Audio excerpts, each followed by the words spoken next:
Assalamualaikum warahmatullahi wabarakatuh. Alhamdulillahirabbil alamin wa bihi nasta'in ala umuri dunya waddin. Wassalatu wassalamu ala sayyidina wa maulana Muhammadin wa ala alihi wa sahbihi wa sallim ajma'in. Subhanaka la ilma lana illa ma 'allamtana innaka antal alimul hakim. Rabbi shrah li sadri wa yassir li amri wahlul 'uqdatam min lisani yafqahu qawli. Qala Syekh Mu'allif hadzal kitab Syekh Muhammad An-Nawawi Al-Jalawi rahimahullah wa nafa'ani wa nafa'ana wa iyyakum bi ulumi fid dharain amin. Wa bihi ilaihi anqal al-maqalatul 'ishrun an Hatim al-Asam rahimahullah annahu qala al-'ajalatu minasyaitani illa fi khamsi mawadi. Perkataan yang ke-20 daripada kajian kitab Asatirul Ibad dikatakan oleh Imam Hatim al-Asam. Oleh Hatim al-Asam, beliau mengatakan al-ajalatu minasyaitan. Al-ajalah, terburu-buru, itu termasuk daripada perbuatan syaitan. Al-ajalatu minasyaitan, terburu-buru, itu termasuk daripada perbuatan syaitan, atau kita artikan sifat syaitan. Terburu-buru artinya selalu ingin bercepat-cepat dalam sebuah urusan, selalu ingin bercepat-cepat dalam sebuah urusan di umur. Itu termasuk daripada sifatnya syaitan. Illa fi khamsi mawadi, dari sifat terburu-buru itu ada 5 keadaan yang memang terlepas daripada ajal. Ya, itu ditanya apa? Ditanya apa? Ada itu ditanya apa? Ya, 5 keadaan terlepas daripada dikatakan terburu-buru. Ya, artinya 5 keadaan ini, 5 posisi ini diperbolehkan untuk terburu-buru, untuk bercepat-cepat. Tidak semua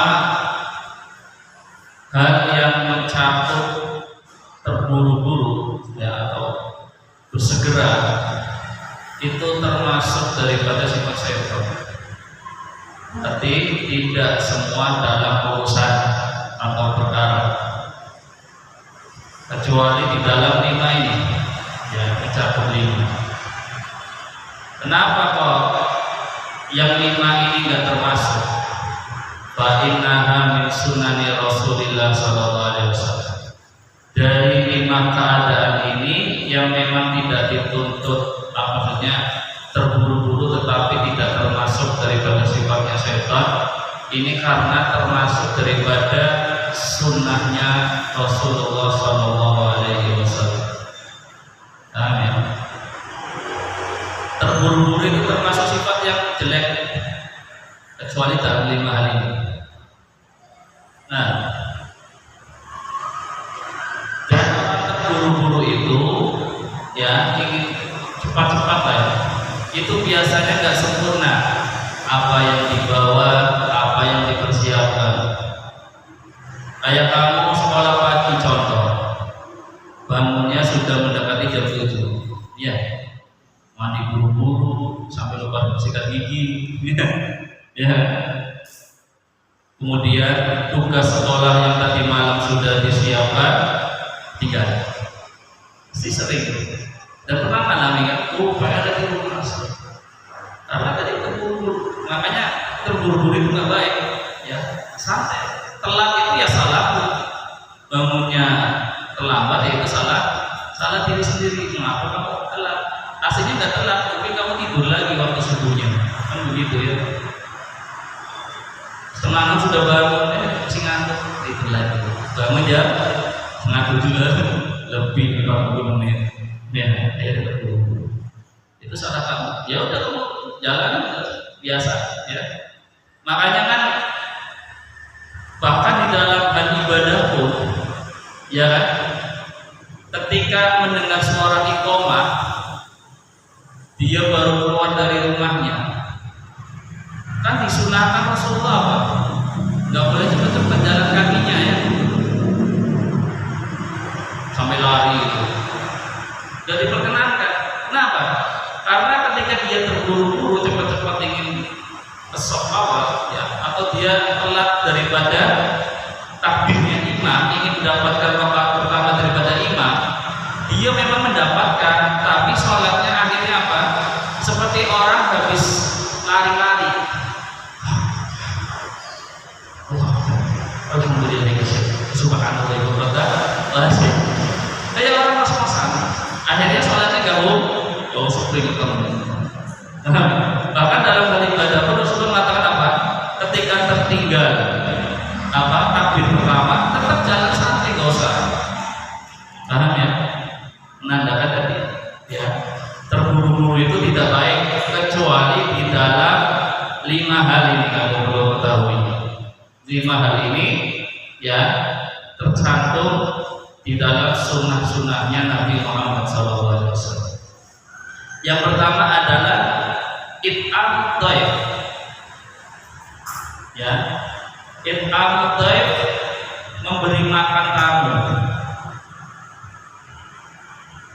Memberi makan tamu.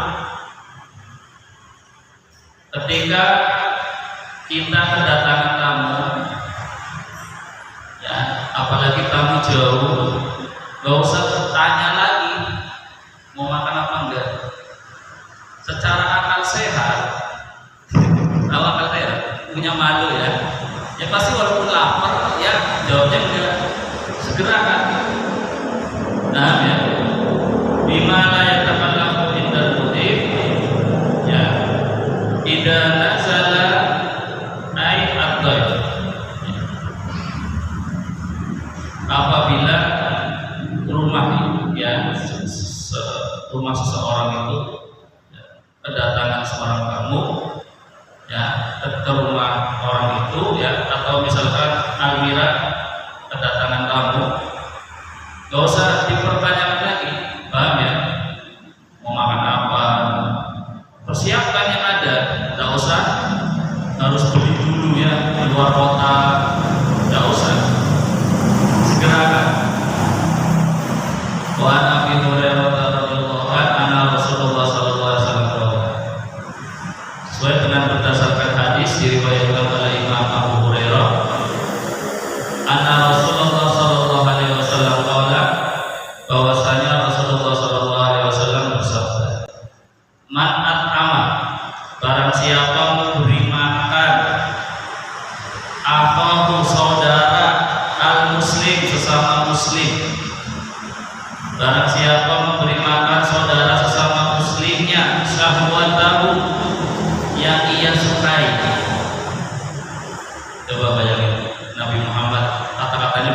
berbeda ya. Bukan hanya tamu ya, tapi saudara sesama muslimnya. Melihat saudara sesama muslimnya lapar, butuh bantuan, nggak usah ditanya butuh berapa, paham ya? Butuh bantuan apa? Ibaratnya itu apa ya? Perasaan ya. Oh ini lapar kelihatan, ya. Dan nggak harus orang teman gitu kan. Intinya adalah saudara sesama muslim. Barang siapa memberi makan saudara muslim, ya, syahwatahu yang ia sukai. Apalagi teman kamu kan paham, oh teman saya sukanya ini. Nah, kayak kamu memberi kado teman kamu ulang tahun, pasti kadonya yang ia sukai kan. Kamu sebelumnya, oh fulana suka ini, ya, maka belikan. Kan begitu ya. Nah ini kata Rasulullah, barang siapa memberi makan saudara sesama muslimnya makanan yang ia sukai apa? Paham ya? Allah Ta'ala alanna, maka Allah akan haramkan orang tersebut daripada panasnya api neraka. Nah, ini balasan dari Allah Subhanahu wa Ta'ala. Dan memberi makan saudara sesama muslim jangan pilih-pilih. Dia teman saya, dia sahabat saya, dia gak kenal, gak boleh begitu. Dia pacar saya, ya gak boleh bilang. Ambil rata, jangan mentang-mentang tadi bukan siapa-siapanya, mas penting minum ya, kemudian nasinya nasi kucing, nasi yang harga 3.000-an itu ya, nasi yang sedikit itu kan namanya nasi kucing kan. Giliran pacarnya, kemana kita makan apa? McDonald, ayo. Saya lagi pengen sate, ayo sate. Amin. Saya lagi pengen sebelah, ayo sebelah. Wah, giliran tadi orang dikenal seadanya, minumnya aja air keran. Apa air lain belum matang ya. Jangan. Dalam berbuat baik jangan pernah pilih. Paham ya? Nah, ketika seseorang itu tolong dalam sabda baginda Nabi Muhammad SAW yang tadi beliau sabdakan, barang siapa memberi makan saudara sesama muslimnya dengan makanan yang ia sukai ya. Makanya kalau mengasih makan jangan bekas kamu, juga sedikit dikasih. Itu namanya berbuat baik apa tidak? Apa yang meneman makanannya ya? Kasih utuh, kasih kita kamu nih. Jangan, ya. Hidangan yang sempurna, hidangan yang istimewa, agar orang itu yang menerima bisa apa tadi? Merasakan laparnya itu, nikmatnya makanan itu. Tapi kalau dikasih tadi beli cilok 5.000 tinggal 1 karena kamu punya nih buat kamu ya, jangan ngasih makanan sih.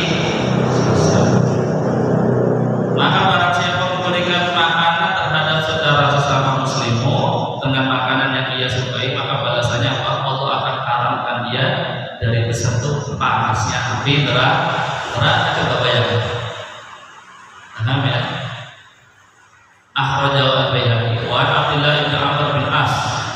Di dalam hadis lain Rasulullah SAW bersabda yang diriwayatkan oleh Abdullah bin Amr bin As, man at'ama akhahu minal khubus. Ya, di sini Rasulullah menggambarkan barang siapa memberi makan saudara ya sesama muslimnya, memberi makan terhadap saudaranya minal khubus, yaitu dari contohnya sini roti ya, roti hatta yusmi'ahu, rotinya itu menjadikan dia kenyang, tapi nggak harus roti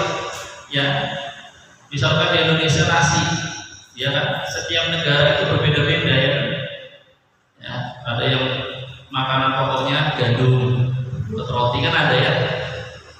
Kalau Indonesia nasi, tapi jangan nasinya toh nasi putih gitu ya.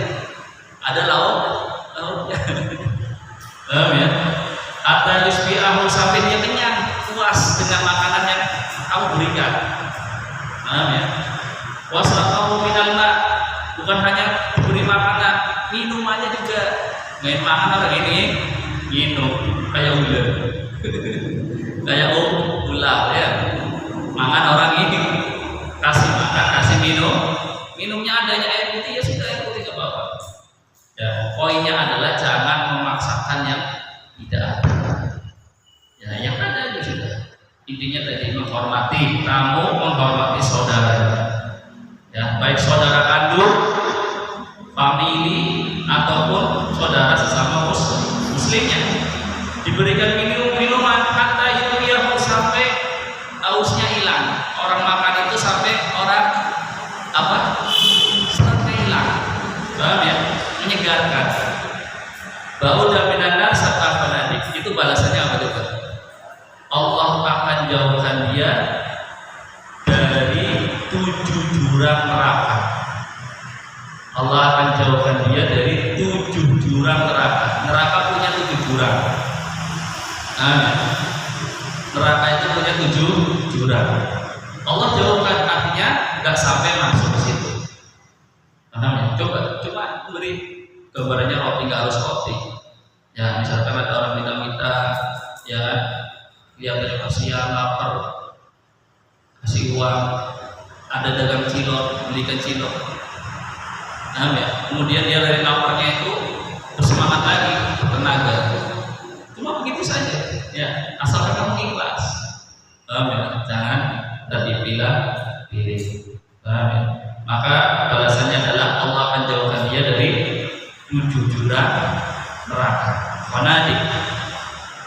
Kullu khandakin masiratu sab'umiyah. Kalau kita pengen tahu jarak antara satu jurang, ya, tahu jurang ya, kullu khandakin, setiap satu jurang itu lebarnya seperti perjalanan 700 tahun. Satu jurang api neraka, satu jurang, kalau tahu jurang ya, kayak parit itu ya, tahu ya jurang ya. Itu satu jurang di neraka, itu panjangnya, lebarnya, luasnya itu seperti perjalanan 700 tahun. 700 tahun, interi bumi nggak ada 700 tahun. Ya, apalagi kalau pesawat 1 tahun nggak ada ya. Nah, interi bumi 700 tahun, coba bayangin. Kayak apa coba pesawat? Jangan sampai kita masuk ya. Paham ya? Kullu khandakin masiratu sab'umiyah, na'udzubillah min dzalik. Akhrajahu an-Nasa'i wa Tabarani. Kemudian itu yang pertama, memberi makan tamu atau bahasanya saudara sesama muslim yang membutuhkan bantuan, ya. Makanya kita jadi orang harus peka, paham ya? Peka terhadap kebaikan, jangan peka terhadap maksiat, ya. Ya. Jangan peka terhadap maksiat, iya. Peka terhadap kebaikan, dilupakan. Itu yang pertama ya, yang harus kita boleh untuk cepat-cepat untuk menyegerakan, menyiapkannya itu. Yang kedua, tajhizul mayyit, mempersiapkan peralatan mayit. Itu harus cepat-cepat. Terdengar orang meninggal dunia, maka hukumnya wajib dipercepat. Kewajiban apapun tinggalkan. Untuk apa? Mempercepat tadi ngurusi mayit. Ketika terdengar meninggal dunia. Paham ya? Bil ghusli wa takfin, mempersiapkan mayit itu apa aja contohnya? Dalam pemandiannya, ya, tempat mandinya, alat mandinya, wa takfin, ya, hal-hal untuk mengafangi mayit itu, peralatan kafan, kain kafannya, kemudian bersolatinya dan menguburkannya. Hal ini hukumnya apa? Sunnah untuk dipercepat. Sunnah untuk dipercepat. Paham ya? Kenapa? Ketika orang yang meninggal itu orang soleh, orang yang baik, kita nggak bisa mendengar. Tapi orang itu berkata, percepat aku, percepat aku. Saya tidak sabar untuk menerima balasan saya. Itu orang soleh. Paham ya? Tapi kalau kamu bilang orangnya itu jelek, hidupnya penuh maksiat, tidak mau tobat sampai meninggal, ya, syukur fatimah, alhamdulillah. Maka mau dibawa kemana saya ini? Ya, pan bawa mending aku di kotong apa? Itu bisa bicara. Cuma kita manusia dan bangsa jin itu nggak bisa mendengar, kecuali hewan. Tahu? Kalau tahu lah, ya, tahu orang yang dibawa lagi ngomong, jangan bawa saya kalau orangnya jelek. Nah, makanya orang bawa keranda itu cepat jalannya, ya. Coba kamu perhati kalau orang meninggal, kayak belayu ya, padahal jalan ya. Tapi kelihatannya jauh. Coba kamu perhatikan, ya. Karena Ustaz kemarin menghadiri pemakaman yang di Pancet itu, umurnya kan dirahasiakan kan untuk. Kalau perasaan sejalan itu, bau belakangnya pemandu itu jalan-jalan nggak terasa, udah nyampe di bawah jauh banget. Baru itu jalan. Allah alam ya, Allah yang tahu. Kembali lagi, ya, mempersiapkan keperluan mayit jenazah, ya. Idza mata apabila telah meninggal. Tapi kalau belum ya jangan. Orang kena stroke ya langsung itu belikan apa? Mati gara-gara ucapan. Ya, makanya ketika kamu menjenguk orang sedang sakit, bicara yang baik-baik. Jangan nanti memvonis, kamu penyakit apa, Mas? Saya kena gula darah. Oh, tetangga saya meninggal kena gula darah. Orang kena jantung. Wah, ini alamat ini. Besok kalau kan keluar di rumah. Sama jantung. Paham ya?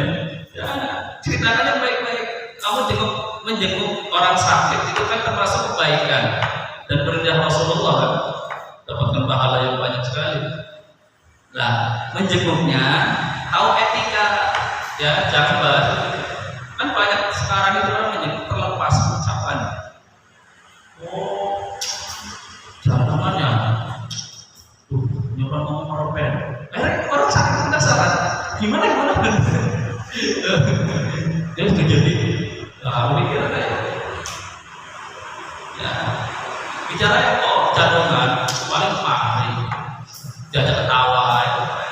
Makanya orang sakit itu kan lemes ya, tenaganya Allah cabut kan, buat dia semangat, ya, buat semangat. Apalagi di rumah sakit ya, kalau sakit-sakit di rumah jadi kalau saya dari keringan ya. Batuk, selewong, paling pusing biasa. Kalau yang di rumah sakit ya. Nah, kemudian di sini dikatakan Uya Nabi Sallallahu Alaihi Wasallam. Nabi Sallallahu Alaihi Wasallam bersabda, Inna awwala ma yujazal mu'min ba'da mautihi. Sesungguhnya, ya, pertama kali balasan yang akan diberikan kepada orang beriman, inna awwala ma yujaza al-mu'min, sesungguhnya pertama kali balasan yang akan diterima oleh orang beriman ba'da mautihi, setelah orang beriman itu meninggal dunia, anjur faroli jami'i man tabi'a janazah. Makanya kenapa kita itu ketika ada orang meninggal sama saudara muslim ya, walaupun bukan keluarga misalkan, kan Rasulullah menyuruh kita untuk apa? Ikut serta kan, walaupun yang sudah memandikan ada, ya kan, minimal ada ikut menyolati, ikut mengantarkan sudah, kan nggak ribet. Itu kan pahalanya apa? Diberikan 2 gunung Uhud, ya, diberikan pahala seperti 2 gunung Uhud itu begitu ya. Nah, di antara lainnya adalah ketika orang yang meninggal itu, apalagi seorang yang beriman, orang soleh, paham? Orang alim, orang soleh, kamu ikut serta di dalamnya, walaupun gak ikut memandikan dan walaupun gak ikut apa? Ini apa? Manggul gitu. Karena kamu badannya kecil, tetap kamu ya. Minimal kamu ikut serta menyolati, ikut mengantar jenazah sampai dikuburkan, sampai selesai pulang. Itu kata baginda Nabi Muhammad SAW. Dan pertama kali balasan yang akan diterima orang beriman setelah meninggal apa? Akan diampuni seluruh dosanya, ya, dosa mayit itu dan dosa orang yang ikut serta mengantar jenazahnya. Paham? Coba bayangkan, ini pahala tambahan. Orang pahala mengantar apa? Mengawani, yang memandikan sampai menguburkan saja diberikan pahala apa? Seperti 2 gunung Uhud kan? 1 gunung kan gedenya luar biasa 2 gunung. Paham ya? Bagaimana kalau yang meninggal orang beriman, orang soleh, orang alim? Coba bayangkan. Itu kata Rasulullah, selain orang soleh itu yang meninggal diampuni dosanya oleh Allah, kita yang ikut serta itu ikut diampuni. Ini sabdanya baginda Nabi Muhammad SAW. Ya, artinya sesuatu yang pasti. Waruya annahu sallallahu alaihi wasallam qala, dan diriwayatkan bahwasanya Nabi Muhammad sallallahu alaihi wasallam bersabda, "Idza mata rajulun min ahli jannah." Ya, dulu. Jangan dari sini. Apabila seseorang itu telah meninggal dunia, Idris. Idza mata rajulun, apabila seseorang itu telah meninggal dunia min ahli jannah, dan seseorang itu termasuk tergolong daripada penduduk surga, istahillahu azza wa jalla, Allah akan merasa malu, an-yu'adzib, merasa malu apa? Menyiksa orang yang ikut membawa atau mengantar atau ikut serta mensolatkan jenazah orang yang termasuk penduduk surga itu. Kalau sudah dikatakan seseorang penduduk surga, pastinya orang itu orang soleh. Nah, ya, orang yang meninggal husnul khatimah, dia nggak alim tapi soleh, menjaga apa yang diperintahkan, menjauhi apa yang dilarang. Atau dulunya dia itu penjahat, berbuat maksiat, kezaliman, hampir semua maksiat pernah dia lakukan, tapi taubat seminggu sebelum meninggal. Ya, urusan taubat diterima atau enggak itu urusannya Allah Subhanahu wa Ta'ala. Tapi kita tahu, yakin, penduduk surga itu husnul khatimah. Kamu ikut tadi menyolati, ya, sebelum menyolati apa? Ketika dimandikan kamu ikut menunggu, ya, kemudian setelah dimandikan, dikafani, kamu tetap di situ sampai disolati, diantarkan, dikuburkan, ya, kemudian selesai pulang, ya. Itu di sini dikatakan Allah merasa malu untuk menyiksa orang. Coba bayangkan. Ya, insya Allah mungkin amal ini yang terlihat sepele bisa jadi